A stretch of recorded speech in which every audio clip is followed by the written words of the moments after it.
무릎이 아파서 걷기도 힘들고 밤에 쑤셔서 잠을 못 자는 분들 있으실 텐데요. 오늘은 많은 환자분들이 궁금해하시는 무릎 인공관절 수술 어떤 경우에 필요한지 그리고 어떻게 진행되는지 그리고 회복 과정까지 차근차근 알아보겠습니다. 서울 세계로병원 정재훈 원장님과 함께 이야기 나눠보겠습니다. 원장님 안녕하세요. 안녕하세요. 건강한 관절로 행복을 누리는 정재훈 원장입니다. 반갑습니다.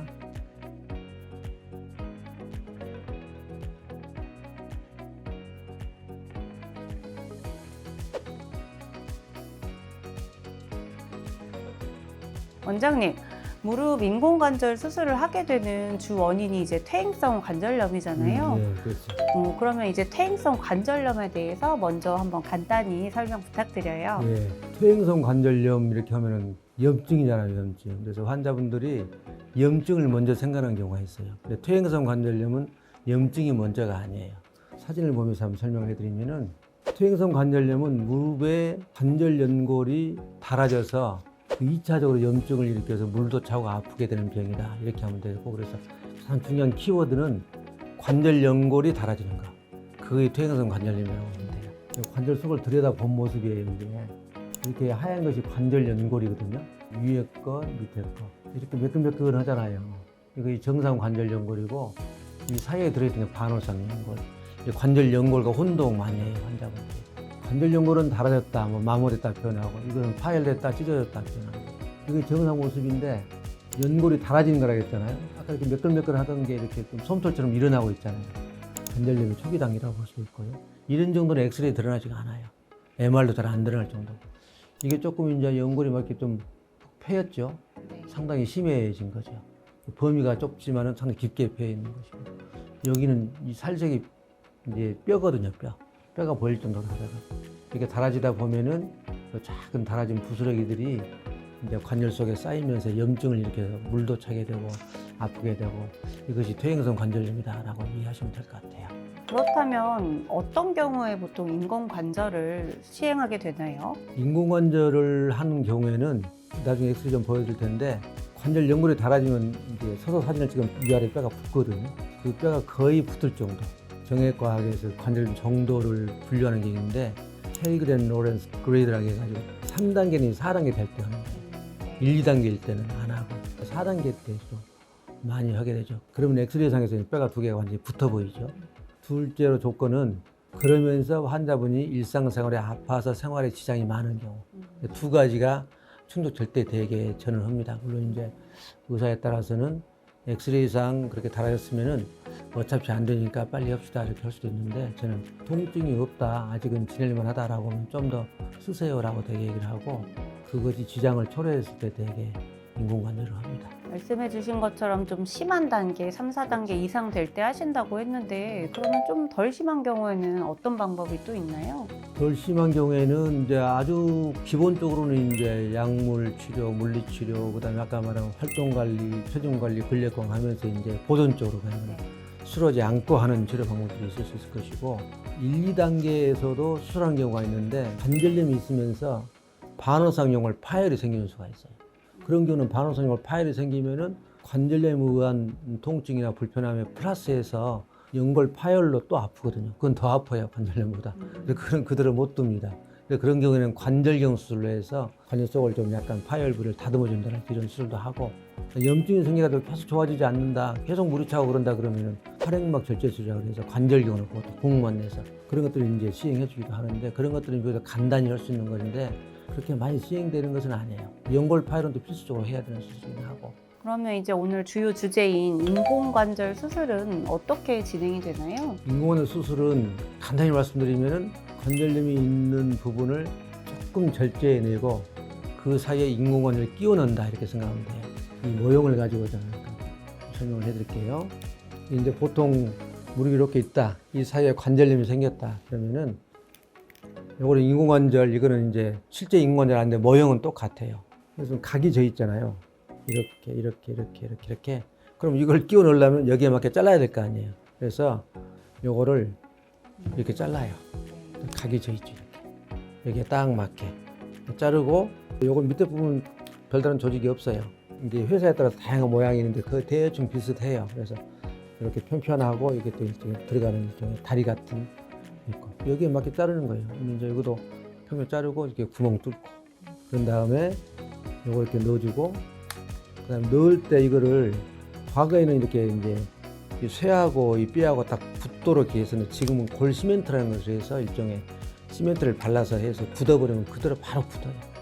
그리고 이것도 짧게 잘라서 여기 이렇게 끼워 넣어주는 거죠. 끼워 넣어주고 그다음에 여기 모형에서는 이 하얀 것을 베어링이라고 그래요. 근데 지금 이제 유지가 어려우니까 붙여놨는데 원래 이것은 밑에 거 넣고 위에 거 넣고 이건 따로 넣어요. 넣을 때 이 공간이 있을 거 아니에요. 경우에 따라 이 공간이 이렇게 클 수도 있고 좁을 수도 있고 그러잖아요. 그래서 이 공간에 맞춰서 이 베어링 두께를 결정해서 마지막에 이걸 넣어줘요. 그래서 무릎이 위아래 좌우로 움직임이 없이 튼튼하게. 이제 이게 수술인데 이제 수술이 잘 되려 그러면은 수술하고 나서 다리가 이렇게 휘어지면 안 될 거 아니에요. 정상 다리처럼 되고 그다음에 구부렸다 폈다도 잘 되고 이렇게 돼야 되죠. 그래야 잘 된 인공관절이라고 할 수 있죠. 이렇게 인공관절을 합니다. 근데 이렇게 하기도 하고 나중에 설명드릴 텐데 이거는 이제 반쪽만 한 거예요. 이제 나중에 케이스가 나오니까 이 안쪽만 좀 달아졌다. 바깥쪽은 거의 건강하네. 그러면 이론적으로도 다 뭐 잘라서 바꿀 필요 없지 않겠어요. 그래서 여기만 해주는 반치한술이라고 그러는데 실제로 모양 봐보세요. 이게 반인가요? 반인가요? 4분의 1인가요? 4분의 1이죠. 그래서 반치환술이라고 부르긴 하는데 사실은 4분의 1쪽밖에 치환을 안 해요. 그러니까 거의 대부분 자기 걸로 남아있어서 이렇게 되면 수술 부담도 적고 나중에도 훨씬 잘 씁니다. 반치환술이 하신 분들은 수술 후에 별로 병원에 안 와요. 이렇게 해주는 것이 인공관절입니다. 정상 사진하고 관절염 사진하고 보여드리고 또 인공관절 사진도 좀 사례로 몇 개 좀 보여드릴게요. 여기 사진 보면은 동그라미 찾았는데 위아래 뼈 사이 간격이 널찍하잖아요. 이렇게. 이건 연골이 살아있는 정상 사진이고요. 이걸 관절 이제 다리 전체가 나오고 사진을 찍으면은 고관절 중심에서 발목의 중심으로 손을 그으면 무릎의 중심을 지나는 것이 이것이 정상 배열이에요. 그런데 이제 관절염이 있게 되면은 여기 관절 간격이 좁아지죠. 되게 여기 보면은 동그라미 보면 두 개 뼈 사이 간격이 좁아졌잖아요. 그리고 이렇게 뼈도 좀 자라나고 그래요. 이제 관절염이 한 중등도 정도 된 것이고 여기는 두 개 뼈가 완전히 붙어버렸잖아요. 그래서 이렇게 붙어버린 것은 관절염이 아주 심한 거죠. 말기 관절염이죠. 이런 거 인공관절을 하는 거예요. 이 사람을 사진을 찍어보면은 이쪽이 달아지다 보니까 다리 축을 그려보면은 고관절 중심에서 발목의 중심으로 선을 그으면은 완전히 벗어나 버리죠. 이렇게 오다리가 되어 있는 거죠. 이런 경우에 이제 인공관절을 하는 것이죠. 실제 또 인공관절 사례를 한번 볼게요. 금방 설명드린 것처럼 사진을 찍어보니까 양쪽 다 이렇게 두 개 뼈가 완전히 붙어버렸잖아요. 무릎 구부리고 찍은 사진은 완전히 붙었고 다리 전체가 나온 사진 보면은 다리가 휘어가지고 이 체중 축이 완전히 밖으로 벗어났죠. 이런 경우에 이제 이렇게 인공관절을 하는 거예요. 이 하얀 것이 인공관절이에요.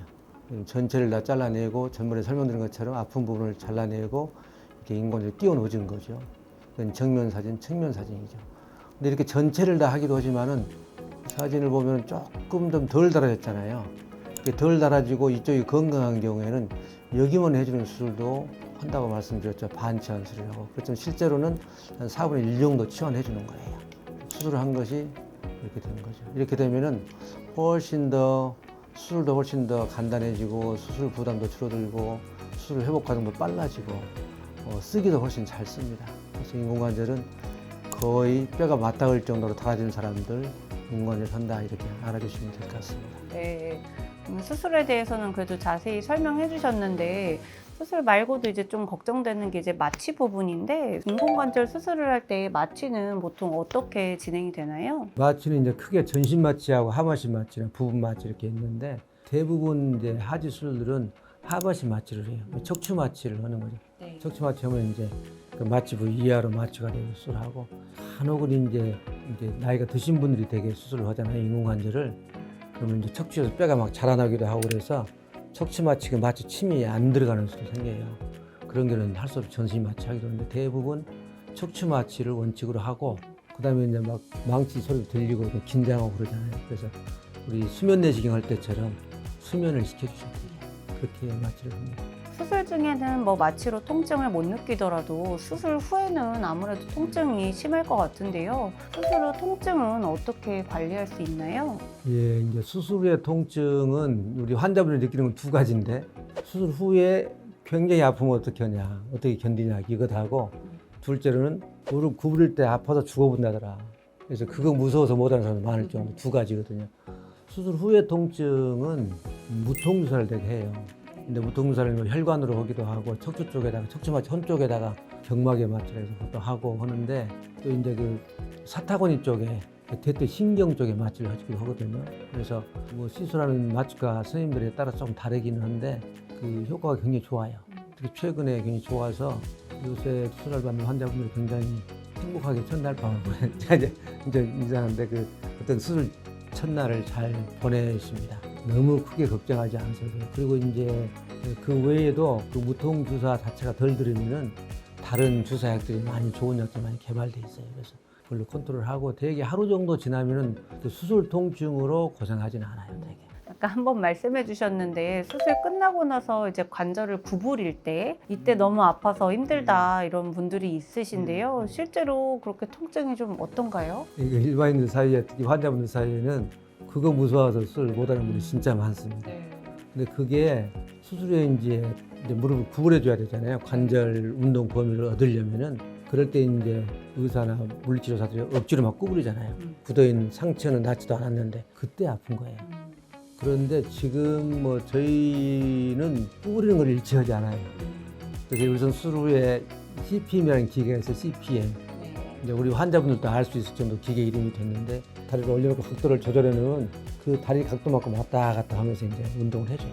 기계가. 그렇게 운동을 계속 하고 병실에가 3개가 방이 설치된 방이 있어요. 그게 수시로 가서 이제 그 운동하는 거예요. 그걸로 거의 충분해요. 그렇지만은 이제 또 경우에 따라서는 그 통증을 못 이기고 또 이제 진도가 늦으신 분들 계시잖아요. 그런 분들은 이제 도수치료, 물리치료사 하는데 그때도 포인트가 뭐냐면 환자분이 마치 참을만 할 정도. 그렇지만 조금은 또 이제 좀 아플 정도 이렇게 해서 달래가면서 해요. 그래서 이제 마지막에는 그래도 환자분이 CPM이라는 기계도 140도까지 가도록 되어 있는데 실제로는 140도 가더라도 실제 무릎은 한 120도나 이렇게 가거든요. 조금 남은 것은 환자분 스스로 좀 해줘야 됩니다. 그렇게 해서 수술하고 나서 운동하면서 아프다. 그것은 옛날 얘기. 저희 인공관절 세상에는 그런 거 없습니다. 그러면 그 말씀해주신 뭐 관절 운동을 보통 언제부터 시작하는지 그리고 수술 후에 실제로 걷는 것까지는 또 얼마나 걸리는지 이런 것들도 한번 설명해 주실 수 있으실까요? 이 부분도 환자분들이 알고 있는 것, 그다음에 일반 사회에 알려져 있는 것도 많이 틀려요. 뭐 인공관절 수술한다 그러면 한 2-3달, 서너 달 못 걸어날 거 각오하고 막 농사 정리하고 가게 정리하고 오신 분들 많아요. 실제로 이틀 지나면은 이제 핏주머니 빼고 이틀 후부터는 이제 아까 말한 CPM 기계 운동 스타트하고 이제 병실에 보면 이제 보행 보조기 있거든요. 보행 보조기로 화장실을 다녀보세요라고 이렇게 하거든요. 그러면 실제 다닙니다. 실제 고령도 다 다녀요. 그 정도예요. 인공관절은 이제 이 말씀을 드려야 잘 이해될 것 같은데 관절을 고정시킬 때 골 시멘트를 이용해서 붙인다 그랬잖아요. 그래서 수술 끝나고 나오면은 바로 쓸 수 있는 관절을 만들어 나오는 거예요. 근데 이제 마취 직후에는 이제 마취도 그렇고 통증 때문에 못 하는 것이지 실제 쓸 수 있어요. 그래서 수술 끝나고 나서도 뭐 다음 날도 화장실 가서 드들려면 드드세요 그래요.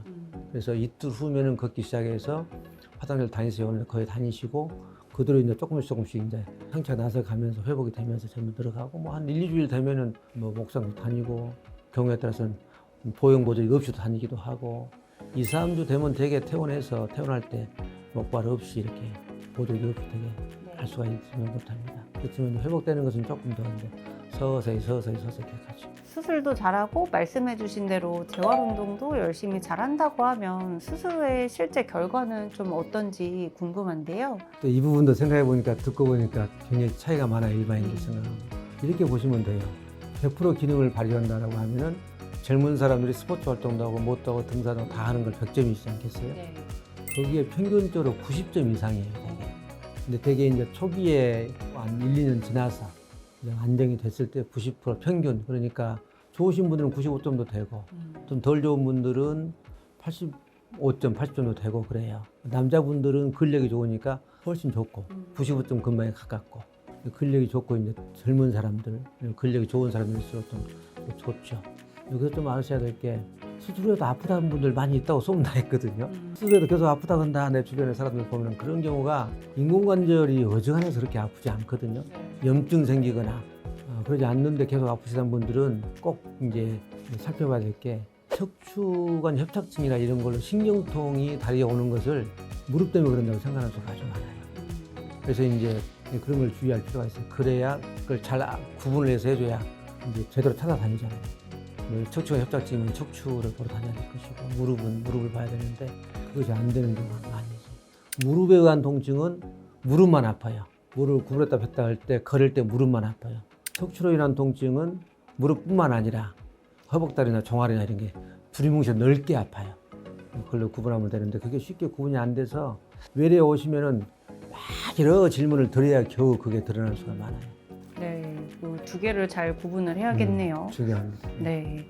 추가로 또 궁금한 것 중에 인공관절의 수명이 어느 정도 되는지 그리고 재수술을 하는 비율이 어느 정도 되는지 환자분들이 많이 궁금해하실 것 같아요. 되게 일반인들이 알고 있기로는 한 10년 이렇게 알고 있거든요. 조금 더 이제 많이 접해보신 분들은 한 10년, 15년 이렇게 알고 있는데 과거에는 그렇게 얘기했어요. 저희들도 그렇게 될 거라고 생각했어요. 10년, 15년이라고. 근데 해보니까 아니에요.